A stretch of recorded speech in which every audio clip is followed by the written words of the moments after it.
Hello and welcome to another edition of Sand Shark Bites. I'm your host, Justin Jarrett, joined as always by Mr. James Duffy, English professor, Sand Shark fan extraordinaire, and all things USCB. He's kind of the ambassador for USCB these days, it seems.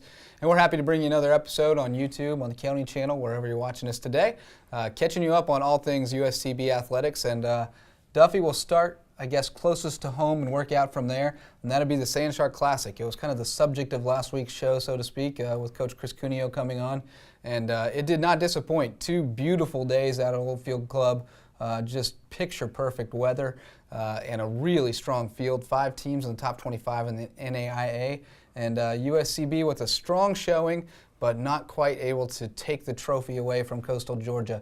The defending national champs repeated as Sand Shark Classic champs with a 6-shot win over USCB, 10 under par for 3 rounds as a team score, which is just phenomenal. And Alistair Tidcombe from Coastal Georgia won the individual title, but Sand Sharks right on their heels, just 6 shots back, and actually outplayed Coastal Georgia for the last 2 rounds, beat them by 3 shots over the last 2 rounds, and had a ridiculous score in the final round of 280. So a really strong showing for the Sand Sharks, and I know you got to go out and see some golf. It was great. It was a great day. I went out Monday, the first day, caught the guys at the turn, managed to see all of our players come through at the 9th hole there, and I'll tell you, for their second shots on there, we had a lot of guys really hitting that green pin high, just right dead smack on. But some best shots on 9 that I saw were Sand Shark players. One of the worst, however, was our boy Judd, who would eventually hit the ball about 3 feet from the cup, but he hit a tree right in front of him really hard. Oh. And it sounded like he hit it with a bat. And he told me later that he had 3 choices. One was to throw his club, the other was to break his club, and his third choice was to swear loudly, and he chose option C. From 200 yards out, I could hear him well. But he had a great shot up on 9 after the tree shot, and then he went on to do pretty well. And Brad Curran. Yeah, it was a great showing. Brad Curran tied for 5th, really good showing. And then a couple of tied for 7ths. Chris Fink was up there, and excuse me, my nose is Alan was up me. there too. I think it's our first on-air sneeze of Sand Shark Bites. It's kind of, the spring season, the allergens are kicking around, and but Alan Cook was up there as well, and Alan's mom was at the tournament. The Cookie Momster, they're viewers of the show. She came by and introduced herself to me, said she'd seen our little show here, and she was really pleased. This is one of the pipelines to the kids' world, because, college students aren't that communicative with their parents sometimes, so we'll try to tell you all the things we can about them as we hear them.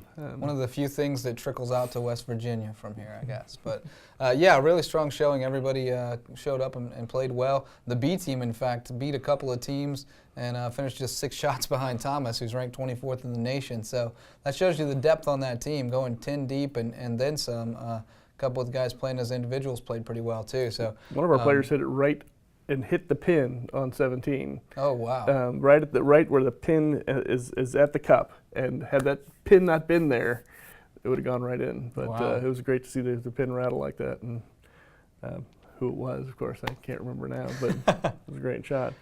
I was standing there with the women's team. A lot of the women's team showed up and showing their support too. Yeah, it was a great couple of days of golf, and they'll be right back at it on Monday and Tuesday. They're headed down to Daytona Beach, LPGA International, where the national championships will be held this year. So hopefully they can carry it over and keep playing well. Face a lot of Sun Conference competition, and so that'll be a good test for us down there. And women's golf, they'll be at home, actually, I believe, on Monday, playing at Old South. They've got a little 5-team meet, just a couple of northern teams coming down for spring break, trying to get on the grass for a little while. And so USCB women will be in action out there if you want to check them out. And everybody else has been out on the road. They're starting to come back home, trickle back home finally. Softball will be home on Friday, taking on Bryan College, and it's been ages since we've seen them, over a month. They've been out on the road, and they had a few more tough ones. They're in, we could call it a losing streak right now, but that's not really fair, is that they've only faced one team they lost 2 games to. Right. They got swept at Georgia Gwinnett on Tuesday. Prior to that, they lost to the last game in the tournament to Reinhardt, number 3 in the nation, in the last game of the Gulf Coast Invitational, a 3-1 game. We had some opportunities and couldn't get a run home. Just looking for those clutch hits to come in right now. Having a hard time getting those runners in from second and third. Some of it bad luck, some of it great defense, and hopefully those start falling in when conference play starts. The most deceptive 10-8 record in America, I would assure you, because we've played probably about 8 or 9 ranked teams at this point, or ranked or receiving votes. So played a brutal schedule compared to past seasons, and to be at 10-8 is a little frustrating for them, I know, and a little disappointing. But at the same time, they've got a couple of wins over ranked teams, highly ranked teams. Number 1, Auburn Montgomery, knocked them off down in Gulf Shores, and knocked off number 11 Belhaven as well. So a couple of really great wins, a couple of tough losses, and I know those ones at Georgia Gwinnett stung on the back end of that road trip. So they'll be eager to get out there Friday and get back to it. We got a month and a half of softball still left, and all the ones that count are yet to be played. The right. Conference season has not begun. That'll start not this weekend, but next, down in Florida, down at St. Thomas and Northwood. So those will be good tests to see where we are as far as the conference and get things going. The baseball team has been the flip side of that. While the softball team has perhaps, they would say they've underachieved, the baseball team has done so much more than expected. And we walked into this year thinking we weren't going to have enough guys to field a team. Well, we barely do. That's the thing. Is there is a little bit of a caveat that we're kind of hanging by a thread. If any one of a couple of guys get hurt, we're in deep, deep trouble. But the ones we have right now are playing their tails off and turning some heads. They went from picked to finish 8th in the Sun Conference in the preseason to ranked 18th in the nation in the NAIA in the new poll released on Tuesday. And hopefully moving up even more. We've got a huge series coming up this weekend going down to Northwood, who's kind of in the same boat. They were not expected to do too much based on what they had coming back, but they have surprised everyone. They're ranked 7th in the nation now, went from not ranked to ranked 7th. And they're a game ahead of USCB, so it's kind of a, the first place in the conference is in the balance this weekend down in West Palm Beach. 2 upstart teams that are really making a mark and trying to climb even higher. It's going to be an exciting one. And we've been ringing his bell a lot, but Ashley Morris is just an offensive nightmare. He's been ringing the bell of opposing pitchers a lot. Everything except doubles and I don't know, hit by pitches or something like that. He's leading the team in. And, he doesn't lead in walks because Johnny Cole has now tied R.J. Neal's school record for walks in a season with 28, and that's going into Wednesday's game at Benedict. So he'll probably break it as we record this. But Johnny, I mean, nobody wants to pitch to him, and I'm surprised Ashley isn't drawing more walks. They keep pitching to him, and he keeps making them pay. He's hitting over 400, leads the nation in hits. He's got 4 home runs, which he'd never hit one in his career coming in to this season, and he's got 4 this season. So great to see him swinging it well. Jamie Strock continues to pitch incredibly well on Saturdays. He's thrown 2 straight complete games in conference play. Would have had a shutout against Thomas if not for an error in the 9th inning that allowed a couple of unearned runs to score. But that team just keeps on keeping on. They're playing phenomenal baseball. It's pretty amazing how much they've done with how little we thought we had, and it's pretty impressive. It's been fun to watch, and I thought the coolest thing at Middle Georgia, we lost Game 1 at Middle Georgia on Tuesday, came back and won Game 2. In Game 2, the 7, 8, and 9 hitters in the lineup, who are guys that going into the season you didn't know what to expect out of them if they were even going to play. And they go 9 for 12 with 9 RBIs, 7 through 9 hitters. When you do that, you're gonna win some ball games. That's team playing right there. Yes, and the track and field team is the only one we haven't gotten to yet. They were in action last weekend as well. They went to Savannah State again. It's like our home track now at this point. Went to the Orange and Blue Classic, and we had 4 individual champs and 4 school records. That seems like an eternity ago, so I don't know that I could rattle them all off the top of my head. I know Quentin Ferguson broke his own school record in the pole vault. Betsy Douglas did it again, this time in the 5K. 2 records in 2 meets for her. Maya Cooper in the 100. Maya Cooper in the 100. And Daryl Dunham in the 400. Daryl Dunham. And he was disappointed with that time, so that's a really good sign for him that he's disappointed in breaking his own school record, so that's great. I know a couple of those won their events, or actually Betsy won her event. Megan Atkinson won the javelin once again, and we had a couple more event winners Off the top of my head, I can't That tell may you, but escape me. but be rest assured that all that information is posted on USCB Athletics. It is, USCBathletics.com. It's old news by now. You've already read it because you're a diehard fan, or you wouldn't be watching Sand Shark Bites, that's for sure. Well, that gives you a little recap of how things are going. And for Coach Speak this week, we're going a little outside the box. Our coaches are spread out all over the place, it seems like. The ones with relevant information to talk about right now are not on campus today. So we're going outside the box. We're going to introduce you to the newest member of the Sand Shark family, our academic coordinator, and that's Jeannie Murphy. Coming up next on Sand Shark Bites. One, action. Welcome back to Sand Shark Bites, joined now by Jeannie Murphy, and kind of a different twist to Coach Speak this week because you're no longer a coach. You have a coaching background, but no longer a coach. If you don't know Jeannie, she is our new academic coordinator for athletics here at USCB, a new position that we created to kind of make sure that our students are taking care of the student part of student athlete in the classroom, and make sure that we keep everybody eligible and on top of their game in the classroom. Jeannie, welcome to the show. Welcome to USCB. Thank you. You've been here a little over a month now, starting to get settled in, and tell us a little bit about how you came to USCB. Goodness. All right. Well, my husband and I, we wanted to move to the beach, and so I've been in athletics for 6 years now, and thought that maybe I wanted to take a step back from coaching, and so I decided that maybe pursuing an athletic academic coordinating position was what I wanted to do. And so I saw this position come available and contacted Quinn and wanted some more information about the job, and I thought that helping develop the student athletes in the classroom is something that I could do and still fulfill my passion for working in athletics. And you have a pretty impressive resume as far as athletics goes. Played softball at the University of Oklahoma, which is a fantastic program. Had some assistant coaching positions most recently at Louisiana Tech, coaching Division I student athletes there. So, we were pretty, I'll be honest, we were pretty honored to have you apply for this position. And just to tell you the truth, folks, you knocked it out of the park. I mean, we were very impressed in the interview process. Obviously having that softball background, you've kind of taken to Coach Heberling and gotten to know her and her players pretty well.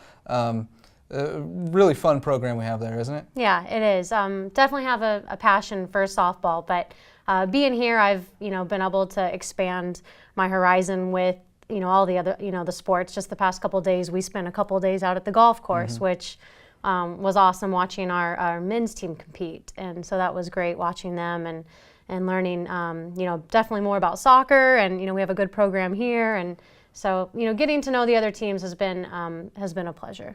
Well, it feels like you've been with us forever. It's only been about a month, but it feels like it's been a pretty seamless transition as far as assimilating into the family. You feel like you're a part of the team now? Yes, I do, especially after the prank you pulled on me this morning.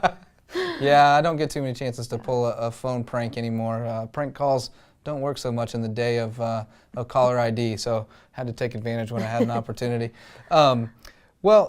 Your position is a new one, so it's kind of a blank slate as far as developing a program that helps make sure that our student athletes are getting the most out of their time in the classroom. What are some of the things that you have in store that are, what kind of program have you put in place to make sure that happens? Well, the first thing I started with was doing regular class checks, and so making sure that the student athletes understand the importance that it is for them to attend class and to make sure they stay on top of their grades. And so I started out walking through campus and peeping through the windows and making sure that they're there, and they'll wave to me, and then reporting that back to their head coaches when they miss classes, and then the coaches will take necessary what's the word I'm looking for? Action. Necessary action if they are not present in class that day, which usually consists of some type of fun activity out at their practice. So, but checking classes was the first thing I did, and then taking a look at all the team GPAs and seeing where we are and what the goals are for the coaches and for the athletic director, and deciding where we want to be and how we can help them grow in that direction. And what's the student reception been? I mean, it seems like you've started to develop a pretty good rapport with the student athletes. Have they been receptive to your methods, so to speak? I think so. They at first probably weren't sure about what I was going to do, and then when they first saw me on campus walking around, and they're like, you could hear whispers going around, like, oh, she really is checking classes. So I think the word kind of got around. So I think they're going to classes, they're doing the right things, and they're going to get better in the classrooms. And I think the professors are going to appreciate that as well. You have some study hall, tutoring, personal improvement plan type things in store as well for the students who need it? We do. I meet with a lot of the students more individually. Some of the teams who did prior study table, I took over their study tables for their coaches. And then a lot of the girls who wanted extra help, or student athletes, I should say, who wanted the extra help, I meet with them a couple hours a week, and we go over test grades and homework assignments and projects that are due in the future, and just make sure that they're staying on top of things and that they're prepared to help them succeed the best they can. Fantastic. We have great coaching staff here that's putting great teams on the field, and it's great to have you as part of the support staff as well to help make sure we're putting great students in the classrooms and putting up great GPAs, earning all those awards. We'll be having some academic all-conference, hopefully COSIDA academic all-Americans and all that stuff, and you'll certainly get some credit for that. There you go. Well, thanks so much for joining us on the show, Jeannie. I'm sure we'll have you back on another time a little later. We'll be right back with more here on Sand Shark Bites. At the University of South Carolina, Beaufort, we offer small classes, individual attention, and an affordable education in an atmosphere that fosters diversity and achievement. We are students. We field 9 Sand Shark sports teams that compete in the Sun Conference. We are athletes. We are one university with 2 campuses serving the coastal areas of South Carolina and Georgia. We are the Low Country. We are the fastest growing 4-year school in the University of South Carolina system. We are USCB. All right, Duffy, great to hear from Jeannie Murphy and introduce her to the folks. Like I said in the interview, it feels like she's been here forever, been part of the family forever, only been about a month, so she's still meeting folks, but a fantastic addition to our staff here and really going to help us, I think, in the academic arena. Absolutely. I know you've had some positive interaction with her as far as helping students get through classes and everything. And that's the thing too, is the reminder to all of our students and to all of their parents as well, is that the important part here is while we love the sports, the important part is getting through college and getting through college successfully and getting out of here with that diploma and going on to some kind of successful career in the world.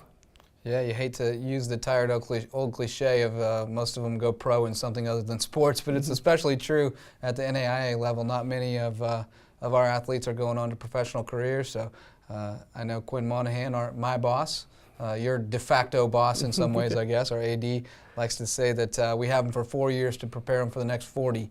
And certainly Jeannie's going to be a big part of helping us do that.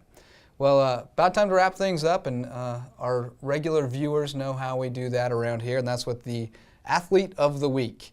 And we once again had some great candidates. We had 2 Sun Conference Players of the Week. Christy Cook, the Pitcher of the Week in softball, beat #1 in the nation. Ashley Morris, the Player of the Week in baseball. We had all those track and field standouts that we mentioned. Brad Curran with another great tournament for men's golf. Women didn't play this time, so they're ineligible for this award. We're not slighting you. You just didn't compete during the awards cycle. But we didn't converse about it. But I think we're on the same wavelength. And I'm going Ashley Morris this week. It has to be Ashley Morris. Even if he's gotten it already, he's got to get it again. Yeah, it's we're about to the point where we have to maybe start duplicating them anyway. But Ashley Morris was the man this week. I mean, he tore it up at Thomas. Hit 2 home runs in one game at Bruton Parker, hit another one at Thomas, then he hit one at Middle Georgia on Tuesday. So he is just cranking it up with the bat, and he's been fantastic with the glove all season, making the routine making the spectacular look routine, I should say. That's what it is. He makes the routine look routine as well. Makes those look effortless. But Ashley Morris hitting over 400, leading the nation in hits, and would be remiss if I didn't mention his Bash brother, Zach Holt, though, leads the nation in RBIs. So he's swinging it really well, too. Hit a couple homers at Middle Georgia. That's just an aside to Ashley Morris, Athlete of the Week. Just giving his teammates some love, his Bash brothers. I know they're partners in crime. Those two, Johnny Cole, Michael Johnson, the whole lineup, really, they've kind of adopted that Bash Brothers mentality, that family atmosphere on that team, and I think it's a big part of why we've seen so much success this season. Well, we hope to tell you about many more successes next week. We'll wrap up the weekend series with Northwood in baseball. Hopefully have some great news to report on softball getting back in action over the weekend, and as well as some men's golf from Daytona Beach and some track and field. Women's golf from Old South. We'll have the Well, whole gang together Everybody will next play week. before next week. We'll give you a rundown on everything that happens in USCB Athletics next week on Sand Shark Bites. Until then, keep those fins up.